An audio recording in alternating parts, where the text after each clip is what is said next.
Two attractive women were dining on the restaurant's terrace, catching the eyes of passing men, but they were engrossed in conversation and paid them no mind. "How long has it been?" Melanie inquired of her tall, dark-haired companion. "Feels like ages since I last saw you." The other woman, a blonde, a couple of years younger, replied, "I know, Mel. I've been swamped with grad school and family stuff. Hardly had time for anything else." "How's business school treating you? You must be close to snagging that MBA." "Yeah, almost there. Spring breaks next week, then just a few more weeks till graduation. Thesis is turned in, so no worries there. Plus, looks like I'm skipping all exams." "Smooth sailing ahead then." "Fantastic, Mel. Thanks. Got a job lined up yet?" "Nah, thinking of taking a breather after the craziness of the last 2 years. Want to unwind a bit before diving into the workforce. But enough about me. How about you? Any special man in your life?" "Doing okay. Still on the hunt for Mr. Right." The blonde gave her brunette friend an assessing look. "With your looks, you could have a date every night if you wanted." Melanie smirked. "Trust me, living the single life isn't all it's cracked up to be nowadays. Wading through a sea of idiots just to find one decent guy gets old fast. I envy you, though. Happily married to a great guy like Adam. Speaking of whom, how's your dashing husband doing?" "He's all right, I suppose. Wait, did I just hear a hint of discontent? What's up, Mel? Things not all rosy in your world?" The blonde shook her head. "Not exactly trouble, just Adam's been swamped with work lately. Hardly any time for us, and when we do, our entertainment budget's tighter than ever. Well, he dedicates all his time to building his company for both of you, and grad school, well, it's probably not cheap." "I get it, and I'm grateful, but sometimes I just miss the carefree fun of school. Everyone talks about parties and bar meetups, and here I am, stuck at home watching TV reruns." Her dark-haired friend gave her a knowing look. Any specific person at school you're itching to party with?" Melanie chuckled. "You always see right through me." Leaning in to avoid being overheard, she confessed, "Actually, there's this freshman, Carl. He's really sweet." She blushed. "And he's definitely into me. Whenever we're together, he always compliments how good I look and how well I'm doing in school." Gary shook her head. "I don't think Adam would be thrilled about this." "It's just innocent flirting, nothing serious. But you're right. Adam wouldn't approve. That's why I won't tell him." She shifted uncomfortably. "But I can't help but miss the freedom of my single days. It was so exciting, meeting different guys. I miss it. Be careful, okay? You got a great husband. Don't risk losing him. Adam won't take kindly to any fooling around. And if he ever found out, plenty of women would be lining up to console him." I know. I want to spend my life with him, start a family. I just wanted a bit of fun before things got too serious." Lowering her voice, she leaned closer again. "Speaking of Carl, he asked me to go to Florida with him for spring break. If I could guarantee Adam wouldn't find out, I'd consider it." She laughed it off. "But it's just a fantasy. It could never happen." Jerry sat down, contemplating Melanie for a moment. Finally, she nodded, as if she had a plan. "Don't be so sure. I've got an idea how you could pull it off." Melanie sighed, a mix of disbelief and excitement. "Are you serious? You'd risk your marriage for a fling? If I could be certain Adam wouldn't know, maybe. But you're just teasing me, Gary. There's no way I could get away with it." "Yes, and it's actually pretty straightforward." Jerry began to outline each step with her fingers. "First, you make a new Gmail account under a fake name like Good Friend. Then, you use it to send Adam an anonymous message, warning him about his wife's supposed affair." "Wait, do I admit to having an affair? This sounds insane." "Why would you do that?" Jerry kept her tone even. "More like you'd suggest Melanie's cheating with someone Adam doesn't know and can't easily check. And what's the point? It'll just make Adam suspicious of me." "Exactly. But when he can't find the mystery guy, he'll have to confront you, demanding answers." "But I don't want him to doubt me." "No, you don't. So when he confronts you, you act furious, accusing him of mistrust. You'll be so upset that you'll want to break from the marriage. Doesn't your mom live in Florida?" Melanie was caught off guard by the sudden turn. "Yes. Why? Oh, I see." "You tell Adam angrily that you're going to Florida to sort things out with your mom. Then while he's here, frantically searching for the phantom lover, you're in Florida with Carl, having your own little fling." "How do I explain this to my mom?" Jerry rolled her eyes. "You don't. In fact, you don't even see her while you're there." "But what if Adam calls her? Tell him not to. Make it clear you need space to sort things out. Warn him not to contact you or your mom while you're away. Tell him if he does, you might not come back." Melanie pondered her friend's plan for a moment, then her face lit up. You know, Gary, I can see this working. But what about when I come back? It's easy. By then, Adam will miss you like crazy. And since he can't find the mystery man, he'll realize it's all a hoax.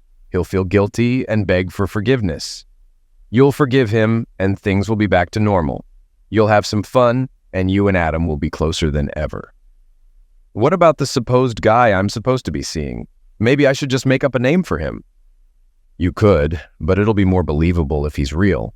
Pick someone totally off limits, like an old guy or someone far away or even deceased. That way, if Adam tries to find him, you're in the clear. Hey, I think I've got it. There was this creepy professor back in my first year of grad school. He must have vanished because I never saw him again. How does that sound? Perfect. Melanie reached across the table, squeezing her friend's hand. You're amazing, Jerry. I'm so pumped. I really think this is going to work. She hugged herself, trembling with anticipation. I can't wait to tell Carl. Adam returned to his office, sinking into his worn swivel chair. He rubbed his forehead, anxiety clouding his thoughts. If those parts don't arrive soon, we'll miss the prototype deadline. After the foreman left, Adam pondered a backup plan. His email chimed, and he eagerly checked his inbox, hoping for good news. But the subject line regarding his wife nearly made him delete the message. Curiosity won, and he opened it. I'm sorry to say, but Melanie's involved with Professor Bellingham. Thought you should know, friend.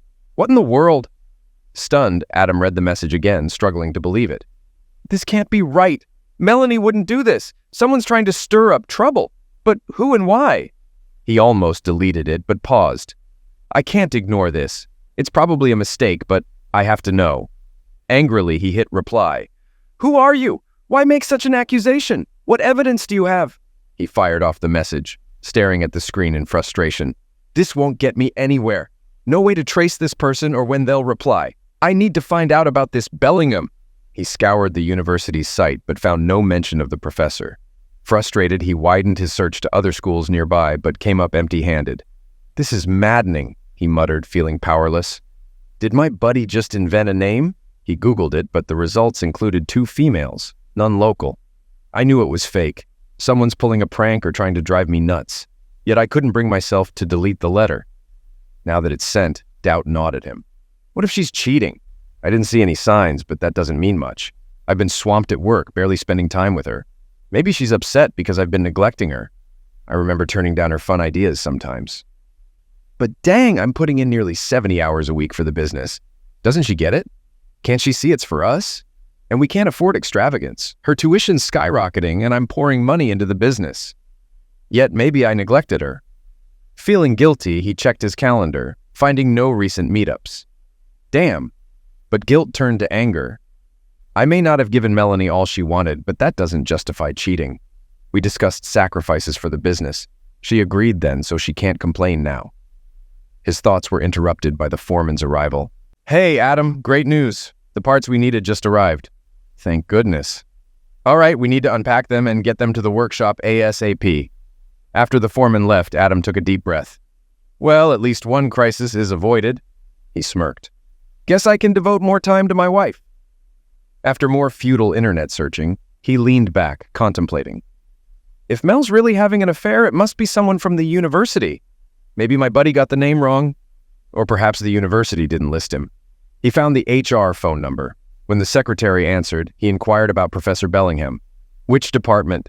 I think it's the business school, but not sure. After a pause, she apologized. No Bellingham in the business school, other departments? Another sigh. Please hold. This time the wait was longer. When she returned, her tone was curt. No Professor Bellingham here. A thought struck him. Maybe he left a year or 2 ago. I can only confirm current staff. Why? University policy, sir. Anything else? No, you tried, he said, holding back sarcasm. He tried the business school dean, but got nowhere. By now, his head throbbed. Need a drink, he muttered, hanging up. Then he called Gary. Hey, can we meet at Macy's after work? I need advice. No, can't talk about it now. Okay, see you at 6. At Macy's, Adam found Gary at a quiet table with wine and beer. He kissed him on the cheek. Thanks for the beer and, more importantly, for coming. As they sat, Gary studied him. All right, Adam, spill. Business trouble? Unsure where to start, Adam hesitated. Do you know a Professor Bellingham? Gary shook her head. Bellingham? Never heard of him. He sighed and handed her a printout of the email. I got this today, he said. She swiftly perused it, sighed, then read it again. Poor Adam, she said sympathetically. No wonder you didn't want to discuss it over the phone. What are your thoughts? I'm torn, Jerry, he replied. Can't fathom it's true, but can't ignore it either. I spent the day trying to find this elusive Bellingham at the university, but hit a dead end. Now I'm lost. Can't afford a detective, no time for sleuthing. That's why I turned to you. You've been a steadfast friend to Melanie and me. What's your take? She took another sip of wine, then gave his hand a quick squeeze. Essentially, you're asking if I think she's having an affair. I can't provide absolute certainty. On one hand, I haven't noticed anything to suggest she's unfaithful. On the other hand, I haven't seen much of her lately. His annoyance flashed, and she hastened to continue. You're aware that some people thrive on stirring trouble, or perhaps you have business rivals who seek to distract. There may be other possibilities I haven't considered. What's clear is you can't ignore it and hope it vanishes. I know how strongly you value marital fidelity, and any suggestion of a rift in your marriage will gnaw at you. If left unaddressed, doubt will corrode your relationship with Melanie as effectively as infidelity, she said. I understand your dilemma, Gary, but what's the solution? I believe you should show this to Melanie. She deserves to know she's been accused of infidelity and should have the chance to explain. After all, Adam, if someone accused you, wouldn't you want to know? He sat silently, then nodded. You're right. Keeping this from Melanie will affect our relationship. Ultimately, it could drive us apart as surely as if she had truly betrayed me, he said. He rose and embraced her. Thanks for helping me sort through this, Gary. I don't know what I'd do without you. You both mean the world to me. Adam, if there's anything I can do, just say the word. He nodded gratefully and headed for the door as she watched him go. When he arrived home, Melanie was already there, waiting for him. Where have you been, Adam? I tried to call you, but you didn't answer, she questioned. Ignoring her query, he grabbed her hand and guided her to the couch, sitting next to her. I need to show you something, Mel. Something that's really confused me, he explained. As she sat down next to him, she appeared anxious while he handed her the printout. I received this email today. Can you make sense of it? She quickly read it, then, to his shock, she stood up and began shouting. Do you think I'm cheating on you? I can't believe this. You hear one accusation from someone anonymous and suddenly I'm accused of cheating? No, darling, I'm not blaming you for anything. If you're not blaming me, then why did you show me this nonsense? She grabbed the printout, crumpled it, and threw it at him. You might as well stab me in the heart. This deeply wounds me. You trust someone too scared to even sign their name over me, your wife, she declared, grabbing her bag and heading toward the door. I can't even face you right now. I'm leaving, and I don't know when I'll return. With that, she stormed out, slamming the door behind her. Oh, damn, I didn't see this coming. Now things are even worse, he moaned, sinking back into the couch and burying his face in his hands. As he sat there, Adam's initial thoughts were defensive. Why was she so upset? She didn't even let me explain. I didn't accuse her of cheating. I just showed her what someone else claimed, that's all. But he realized the truth before he finished. If Mel had shown me that note, I probably would have lost it too. But what could I do? Pretend everything was okay? Jerry was right. I can't just dismiss the letter. It wouldn't be fair to Mel or to me. Even though he spent the rest of the night pondering the issue, he was no closer to deciding what to do than when he began. He knew he and Mel needed to talk, but he couldn't even decide what to say to her. All he knew for certain was that he wanted to bring his wife home to try to repair the relationship. Emotionally drained, Adam was determined to stay awake until Melanie returned. However, after another hour of waiting, exhaustion overtook him, and he drifted off to sleep on the sofa. Sometime past midnight, the sound of the door opening jolted him awake. As he stood up, Melanie entered the living room and fixed him with a stern look, hands on her hips. Mel, we really need... She cut him off sharply. I don't want to talk about this now, she said, her tone final. You can spend the night on the couch and we'll discuss it in the morning. Without waiting for a response, she turned and marched down the hallway to their bedroom. Hearing the door slam shut, he groaned and settled back on the couch, hoping sleep would claim him again. It took a while. Adam usually rose early for work, but he felt compelled to wait until Melanie appeared so they could talk. Brewing coffee, he sat at his laptop, skimming the news. Nearly 8 o'clock, Melanie entered the kitchen, dragging a suitcase behind her, shocking Adam. Where are you going, Melanie? I thought we were... She raised her hand, cutting him off. It's a shock, Adam. This shakes our whole marriage. I need time alone to process. Spring break starts tomorrow and I'm going to Florida to visit my mom. I'll be gone all week, returning next Monday for classes. During my absence, I don't want to hear from you. No calls to me or my mom. Got it? He nodded, feeling helpless. I'm serious, Adam. If you try to reach out, I might not come back. Understood? Another nod. Okay, she said, and left, dragging her suitcase to her car.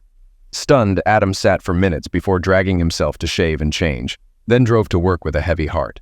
Upon arriving, good news awaited him. His foreman efficiently distributed the missing components and testing proceeded without issue. At least the business won't crash today, Adam muttered bitterly to himself. Unlike my marriage. In the afternoon, while working on a spreadsheet, he received a call from Jerry. I was worried and wanted to know how you were doing. How did it go last night with Melanie? Oh, well, it's a long, sad story, he said, feeling dejected. Oh, that doesn't sound very good. Maybe we can get together to discuss this again over a drink. That would be great. Jerry, same place. Okay. Before leaving, he checked his email again, but there was still nothing from Gudfreen. At the bar, Jerry saw the dark circles under Adam's eyes right away. Adam, looks like you didn't sleep much last night. What happened? Taking a big sip from his beer, Adam talked about the fight with Melanie and her leaving. The next day, Jerry looked at him with sadness and guilt. Oh, Adam, I feel awful. You listened to me and it turned out all wrong. No, Jerry, I thought about it a lot, and I believe it was the only choice.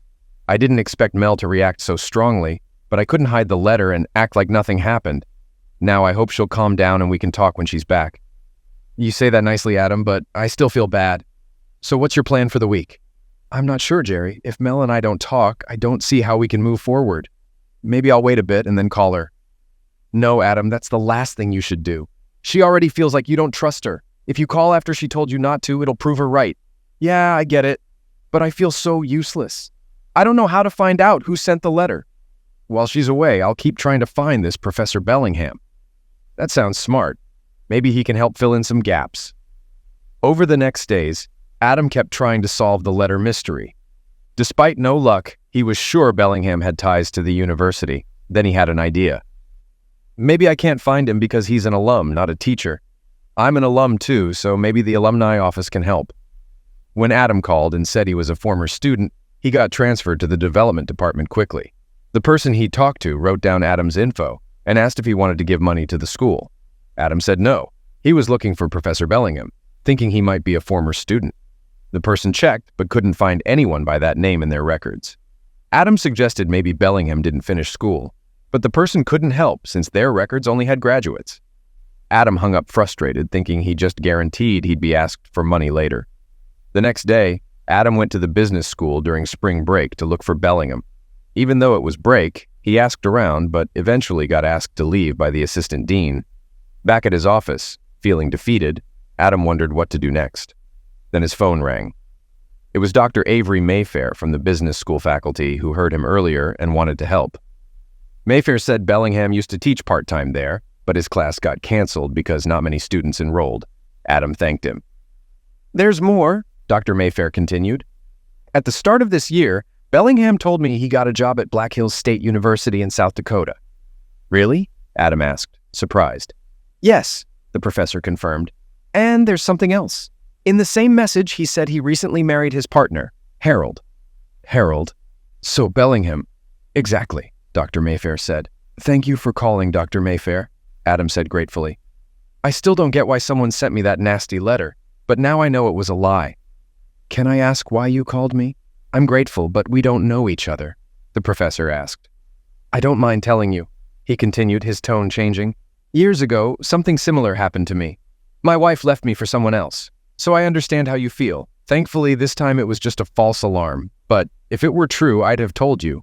Thanks, sir. I really appreciate what you did. That night, Adam called Gary to share the news. I still don't know who's trying to mess up my marriage, but I'm sure now Mel isn't with Professor Bellingham. Can you trust Dr. Mayfair? Gary asked. Definitely. I checked him out after our call. He's on the business school faculty. He seems respected and older, maybe around 60. I also looked up Bellingham on the Black Hills website. He's there too. That's good news, Adam. You must feel relieved. Yeah, I do. But now I'm not sure what to tell Mel when she comes back. It's simple, Adam. From what you said about your argument with her, she didn't give you a chance to explain. When she returns, tell her you never doubted her. Say you knew about Bellingham and found him as soon as you got the letter. But because she reacted strongly, you couldn't tell her. If you handle it right, she'll apologize to you. I'm not sure, Jerry. Things weren't exactly like that, Adam said uncertainly. Gary heard a smile in his voice. Come on, Adam. Is it really so bad to bend the truth a bit to get what you want? Before leaving town on Sunday, Melanie called Gary. Hey, I just wanted to check on Adam before I come home. I'm nervous about what I'll find. You owe me big for helping you while you were wrapped up in your affair. With some luck and my help, you'll reconcile with Adam, and your marriage will be better, Gary assured her. Melanie told him about her week, ending with Adam finding Bellingham. If you handle it right, Adam will apologize, you'll apologize, and everything will be normal again. There was silence. What if I don't want things to go back to normal? Gary was confused. What do you mean? Just last week you had an epiphany. Carl, the guy you're with, makes you laugh, and he's great in bed. You haven't felt this happy in years. You want to keep seeing him until the semester ends. Come on, Gary, you have to help me figure out a way to make this work. Hold on, Melanie. You're already taking a big risk by going off with this guy for a week. If you try to keep the affair going here in town, you're really pushing your luck, girl. Maybe, but you've got to admit your little scheme worked like a charm. I bet you can come up with a plan for me to do it again. Come on, Jerry, please. This guy is really something. I was afraid something like this might happen. There was a prolonged silence. Okay, Jerry said slowly. I can come up with a plan to get what you want. But you need to understand, you're putting your marriage to Adam at risk. He's a good guy, Melanie. He's dedicated, faithful, and a real family man. Men like him don't come around every day. Are you sure you want to gamble it all for a bit of excitement in the bedroom? Melanie chuckled. You get me going with, I can come up with a plan. Okay, but don't say I didn't warn you. Now, here's what you need to do. Do you still have that email account you set up? Of course. You told me to keep it active. Good, because you need to send another letter from your supposed good friend. But this time, send it to yourself, to your regular email. Okay, but what should the new letter say? It's the same as the last one, but this time you'll write that Adam is having an affair with me. What? But that's not true, and Adam knows it. How does this help? It's simple. The first letter accused you of infidelity. Adam found out you couldn't have cheated with Professor Bellingham, but he might still have doubts about your fidelity. Wait, Gary, didn't you say a letter about Bellingham would give me leeway with Carl? That's right. But after he gets the second letter, he won't have doubts. He already knows you weren't involved with Bellingham, and he's sure he's not having an affair with me. Clearly, the so-called good friend is a liar, so Adam won't doubt you anymore. This means you can get away with almost anything without raising Adam's suspicions. There was silence on the line. Melanie then exclaimed, Jerry, you're a genius. I don't know how you came up with this, but you just gave me a pass I can use for the rest of the semester. There are 2 more things you need to do, Melanie. First, make sure Adam tells me about the second letter. Okay, but why? Because then I can reinforce that you're trustworthy and this mystery friend isn't. Ah, got it. He respects your opinion, so he'll listen to your advice. What else? After you send the message to yourself, remember to log out of your good friend email account. What if Adam stumbles upon it?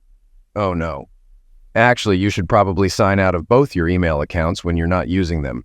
You don't want Adam to find love notes from Carl, right? I've warned Carl never to email me, but that's still smart advice. Better safe than sorry. Returning home from work that evening, Adam was alarmed to find Melanie in tears. What's wrong, Mel? What happened? He asked, rushing to her.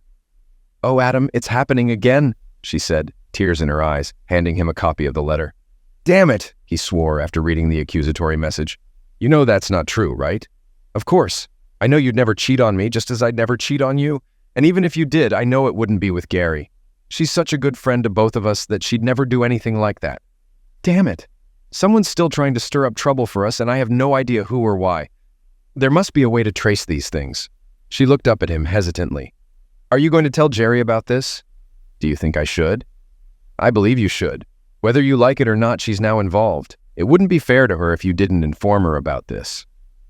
The next morning, when Adam called, Gary answered cheerfully. Well, how are the lovebirds today? Adam's tone was serious. We're okay, Jerry, but there's something new I need to discuss with you.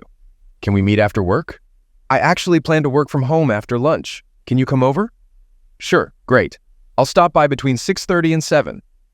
When Adam arrived at her apartment in the evening, Jerry immediately noticed his solemn expression. What's wrong, Adam? I've been worried since you called. He shook his head. I'm really sorry, Gary, but it seems you're now involved in this situation with Melanie and me. Confused, she looked at him.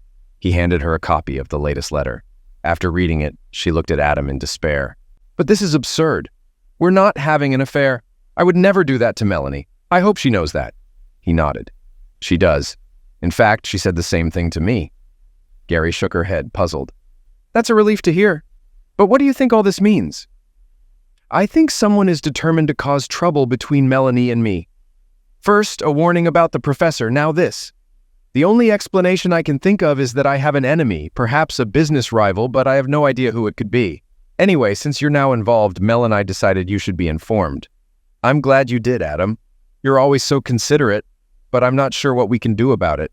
Unless this mystery person does something obvious or slips up, involving the police might not help. I agree, Jerry, but it's frustrating. I'm tired of all this confusion, and I just want whoever it is to leave us alone. How is Melanie taking this?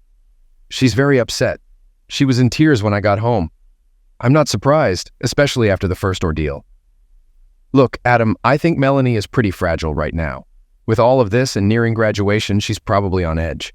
You need to take care of her as much as possible. Do you think we should block all emails from this account? That might be a mistake. If they send anything else, you'll want to know. You're right. But how can I protect Mel? Well, if you receive another letter, I wouldn't tell her immediately, if at all. You could monitor her email on your laptop whenever possible. If another letter comes, you can forward it to yourself before she sees it. That way, you won't have to involve her. Yes, I think that's a good suggestion. He stood up. I'm truly sorry you got pulled into all of this, but if this is meant to be an apology, then I don't need one. You mean a lot to me, and I'll do whatever I can to assist. He smiled appreciatively.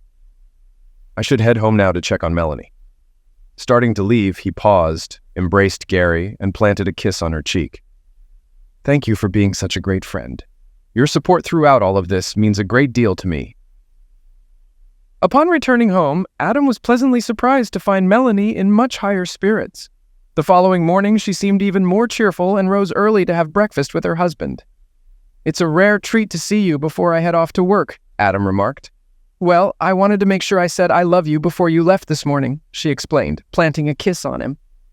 Oh, and by the way, she continued, I wanted to mention that I'll be attending a lecture on campus this evening. A few girlfriends and I are planning to grab a bite afterwards, so I might be home late. Sure thing, Mel. Everything's all right here. We've got plenty of leftovers in the fridge, so I can snack on those. Thanks, honey. If we miss each other, I'll probably swing by after class to drop off my things and change clothes. Have a great evening. Aware that Melanie wouldn't be home, Adam decided to stay at the office later than usual. Business was looking up, with a potential large client expressing interest in their new product samples. Things are starting to make sense now. I just need to get to the bottom of who's behind these email games with Mel and me, he pondered. He couldn't stop thinking about the mysterious good friend as he walked into the house. Heading towards the bedroom, he saw Melanie's laptop on the table. She probably didn't need it for the lecture, he thought. Then he remembered Gary's suggestion. I wonder if she still checks her email. If she does, then we need to see if she's received anything new from this idiot. He opened the laptop and saw that the email page wasn't open. Clicking on the Gmail link, a window popped up asking him to choose an account. He saw Melanie's email, but she was logged out, so he started to close Gmail. But before he could, he noticed a second account named Good Friend. Shocked, he stared at it. Trying to open it, Google asked for a password. Without it, he closed the tab and slumped into his chair, trying to understand what he found. Why does she have an email with that name? Gmail doesn't allow duplicate addresses, so Melanie must have sent those letters. But why? Why would she accuse herself of an affair? Then it hit him. It was a diversion. She wanted me to chase after some gay professor while she was with someone else. Another thought came. Her trip to Florida. When I confronted her, she acted mad, saying she needed space and was visiting her mother. But did she really? Quickly, he called his mother-in-law. After some small talk, he asked, Melanie and I were thinking of visiting next month. Would that be too soon? Not at all. It's been ages since I saw you. Please come whenever, she said. She Gritting his teeth, he replied, "Great, we'll be in touch." After hanging up, he cursed quietly. Melanie is so deceitful. Where did she go? And who was she with? Damn her. Then he recollected the last letter, the same one Melanie had received. What was the purpose of this, damn it? It must be another distraction while she goes to lectures with her friends. What a despicable, lying woman. Curiosity gnawed at him, prompting him to investigate what she wore when she went out. He hurried to the bedroom and sifted through his wife's underwear. Despite struggling to remember every detail about Melanie, he almost gave up. But a sudden suspicion gripped him, leading him to double-check one particular item, a garter belt. It was missing. Frustrated, he searched for a suitable bra and underwear, only to find them gone as well. Out for dinner with her friends, huh? He replaced everything and returned to the kitchen table. So be it. You enjoy sabotage and deception. Well, two can play at this game. When Melanie got home after midnight, he was angry, but pretended to sleep as she entered the bedroom. He held back from confronting her when he heard the shower, sarcastically thinking, who knew lectures would be so sweaty? The next morning, Adam got up very early and left for work before Melanie woke. He left a note by the coffee pot. Hope you enjoyed the lecture. I had an early meeting at work and might be late today, so don't wait up. Adam had a busy day, but not with work meetings. He did errands at lunch and came home with some purchases to get ready. Then he had 2 meetings in the afternoon. Later, he went out for dinner and a movie. Melanie was asleep when he got back to bed, trying not to disturb her. But when she woke up, Adam was waiting. I thought you left for work already, she said, taking the coffee he gave her. I wanted to see you before I leave. I have a flight to Detroit at noon. I'll be gone a few days. That's rare. When will you be back? Friday night, maybe Saturday morning if things go well. Can you manage while I'm gone? She smiled. I'll be fine. I'll keep busy. Good. Just stay away from our good friend while I'm gone. Her face fell. That's not funny, Adam. Sorry, you're right. It's not. He waved and left for the car. As he drove away, he frowned. She didn't even notice I didn't say I love you. She's probably making plans to meet her lover. I just need a diversion to keep her here instead of going to the airport. At lunchtime, Adam left his office and made his way to the off-campus parking lot of the university. He briskly walked toward the Graduate School of Business, dressed down in jeans and a sweatshirt, with a cheap backpack slung over his shoulder. Without attracting attention, he headed to the reading room of the business school library. The few students present paid him no mind as he casually strolled behind the periodicals rack. Once out of sight, he produced a string of hefty firecrackers, lit the extra-long fuse, and tossed them into a metal disposal container. He casually strolled to the nearest door, using his backpack to prop it open, then exited. Outside, he retrieved the phone he'd bought the previous day and dialed campus security. Quick, come over! There's firing at the business school, he exclaimed when they answered. I think there might be multiple shooters. It's ongoing. Pointing the phone towards the library, he triggered a series of fireworks seconds later. After disconnecting, he hurried across campus to his car amid blaring sirens and frantic people scattering in all directions. From his neighborhood vantage point, he watched an hour later as his wife's car pulled into their driveway, followed by another vehicle with a male figure stepping out. In times of danger, there's no place like home, Adam muttered with a bittersweet grin before driving to the motel where he'd booked a room. Later that night, he circled his neighborhood to ensure the second car remained parked in his driveway, then returned to his room to attempt sleep. The next morning, when the adulterous pair exited the house, they were shocked to find Adam leaning against the stranger's car door. God, Carl, that's my husband, Melanie gasped upon recognizing him. I thought you were in Detroit, she stammered, then caught herself. Dear, things aren't as they seem. Carl just stopped by for a visit. Melanie, every time you speak, it's just lies. I don't want to hear it anymore, he growled. This isn't a one-time slip-up. You've been seeing him for weeks and it wasn't accidental. You planned it all. I know you sent that letter as a distraction so you could spend spring break together wherever you went. And by the way, your mom's wondering why you haven't visited. I guess you were too preoccupied with this garbage, he gestured at the sullen man, to bother seeing her. Turning to Melanie's lover, he swiftly snapped several pictures with his phone. When the man realized, he snarled, clenched his fists, and took a threatening step forward. Easy now, Adam warned, raising a hand, causing the man to back off.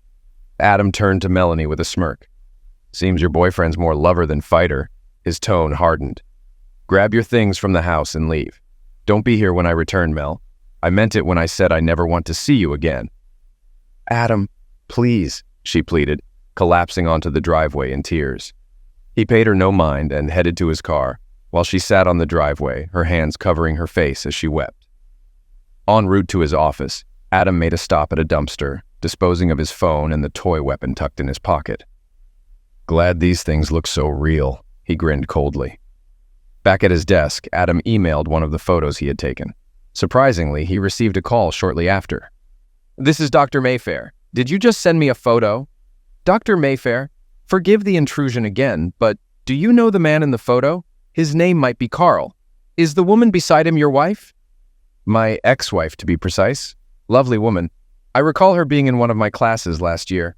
As for the man, I recognize him. He's Carl Mannheim, one of my dissertation students. Carl Mannheim. Good to know, Doctor. I have some business to attend to with Mr. Mannheim. So, he's the serpent in your Garden of Eden?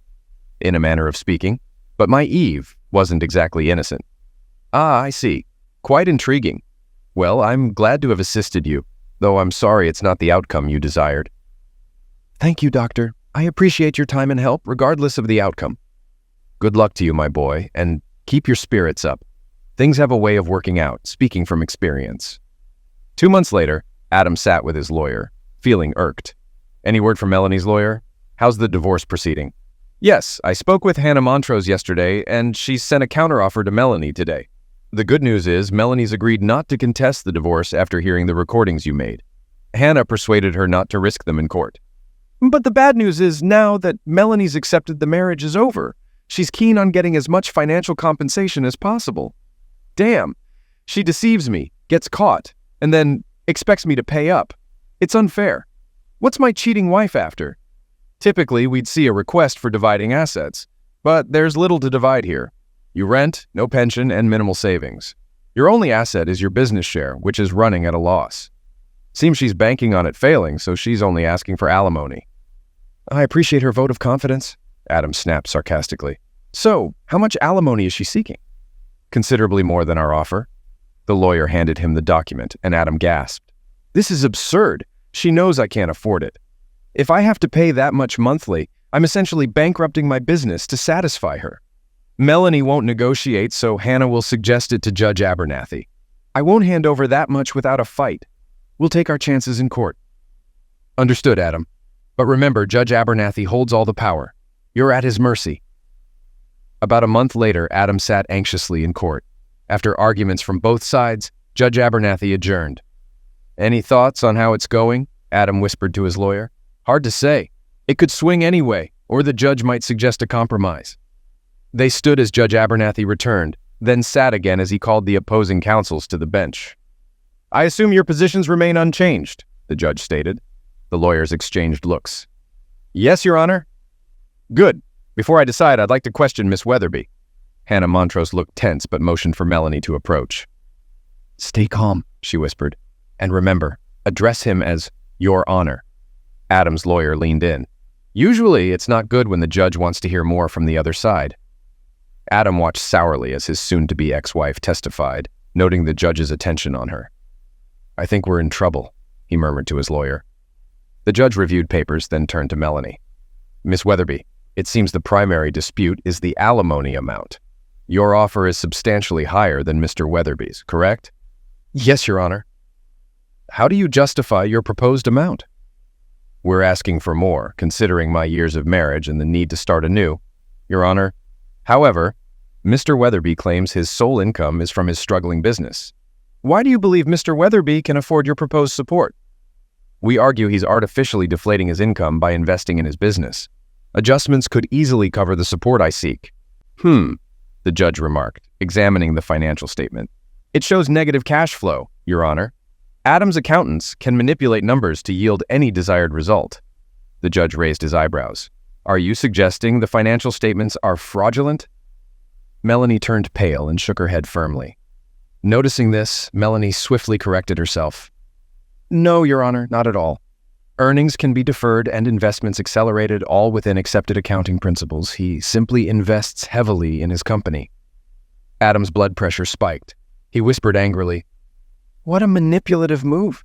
She knows it's untrue. She's just trying to pressure me into giving her what she wants, regardless of the truth. Meanwhile, Judge Abernathy reviewed the case summary. Until now, we've focused on your husband's business investments, Mrs. Weatherby. However, Mr. Weatherby has also invested significantly in you, or at least in your education.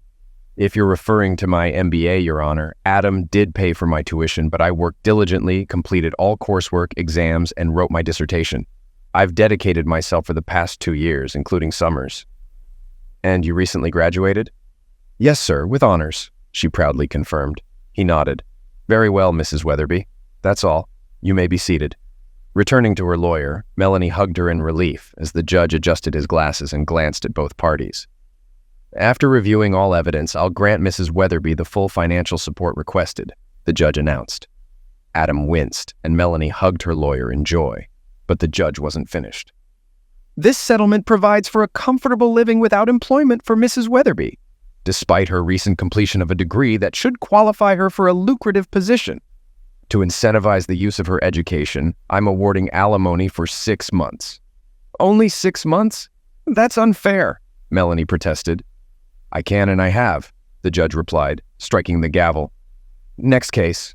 Her lawyer swiftly escorted Melanie away, though she continued to protest until a bailiff intervened. Do I only have to pay alimony for 6 months? I can manage that, Adam remarked to his lawyer as they left the courtroom. Pretty good outcome, his lawyer agreed. I thought we were in trouble when the judge favored her, but he wasn't impressed with her tactics. Not many husbands fare so well in divorce court. Wonder what swayed him in your favor. You don't think her pleading no contest to the infidelity charge played a role? He shouldn't have considered it when deciding the financial settlement. Adam glanced back to see Melanie still arguing with her lawyer and chuckled. Well, whatever it is, I'm satisfied with the outcome.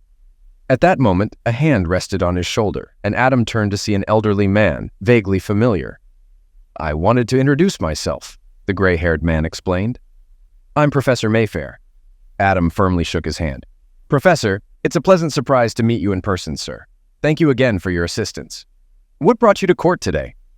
The elderly man smiled. After our talk, I became curious about your case, so I decided to drop by and see how things turned out. His smile widened. It also gave me the chance to speak with an old friend of mine, Judge Abernathy. He shook Adam's hand again. I'm glad things worked out for you. If I can help in the future, I'd be glad to. He winked. Us divorced husbands need to stick together. As the professor left, Adam watched him go. Interesting, he muttered, then shook his head. Out of the corner of his eye, he thought he saw Gary in the crowd, but she vanished when he looked. It took a while before she dialed a familiar number on her phone, and when it was answered, she hesitantly said, Hello? Jerry, it's me, Melanie. Melanie, what a surprise. Haven't heard from you since you moved to Florida. How are you? To be honest, it's been tough. That's why I called. I needed someone to talk to. Sure. Tell me how you're doing. Are you working? That's part of the problem. Thought my MBA would land me a job, but employers here value experience more. Most offers I got were internships. Wow, that sounds tough. So where are you now? When alimony ended, I was desperate. Tried admin work, but it was terrible. Now I'm in financial advising. That's why I called. I can help analyze your finances if you're interested. Many overlook this. There was a brief pause. Oh, Melanie, I'd like to assist you, but my finances are stable right now, and I'm pretty confident about the future. I don't think I need help. I understand. No worries, Jerry. I hear that often, but I thought I'd give it a shot. It's tough to break into this industry. In fact, I had to move back in with my mom to cut costs. Are you living with her now? What about you and Carl? Don't mention him. We split shortly after moving here. You broke up? What happened? It was awful. Carl dropped out of school, his thesis got rejected, and he refused to work. He became bitter and aggressive, so I had to involve the police. That sounds rough, Melanie, but now you're free. You can go out, meet new people, and have fun. Remember how much you missed that when you were married? Melanie sighed. But outings require money. Gary and I aren't well off right now, and going out isn't as glamorous or exciting as I thought. Actually, there are more creeps than good guys. Changing the subject, Melanie asked, How about you, Jerry? Anyone special? My life's taken a turn. I'm getting married next month. Married? That's incredible. Who's the lucky guy? You know him. It's Adam. Melanie, Adam and I are engaged. My Adam? Are you engaged to my Adam? You can't do this. I already did. We'll have a small ceremony at our new home, then head to Paris for our honeymoon. New house, honeymoon in Paris. Can Adam afford all that? Not only has my situation changed, but Adam's has too. The same month you moved to Florida, he landed a big order he'd been working on. After that, his business took off. His new product is in high demand in the auto industry. And there's more. Earlier this year, a large manufacturer made him an offer to buy his business for a fortune. He agreed, and the deal's closing next week. So, you see, our financial future is secure. Melanie could barely speak, but Gary persisted, her tone now altered. You know, Melanie, all of this could have been yours if you were content with what you had. I warned you from the start about the risks of your affair, and I cautioned you that there would be other women ready to step in if your marriage crumbled. But you were the one who encouraged me. You even came up with the plan. Suddenly, Melanie's voice rose in shock. Oh my God, Jerry, it was you. You orchestrated everything from the beginning. I just shared an innocent fantasy with you, and you manipulated me into acting on it. You deceived me into thinking I could get away with an affair. Melanie, you're exaggerating. I didn't make you do anything against your will. I merely provided you with the opportunity. And no, I didn't tell Adam about your lover. I simply set things up so they'd unfold as I wanted. I trusted you, Gary. I thought you were my friend. Gary chuckled. You know what they say. All's fair in love and war. You won't get away with this. I'll make sure Adam knows what you did. You're a schemer.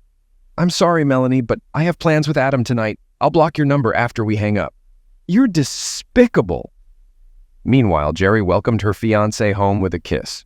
Adam mentioned receiving a letter from Melanie. Really? Jerry replied casually. I almost forgot about her. What'd she want? Adam glanced at Jerry neutrally. She claims you orchestrated everything to break us up. Pretty wild, huh? Jerry took a look at the letter and smirked. Poor Melanie. She could have made her little jealousy act more convincing if she signed it. Good friend. It took him a while to stop laughing.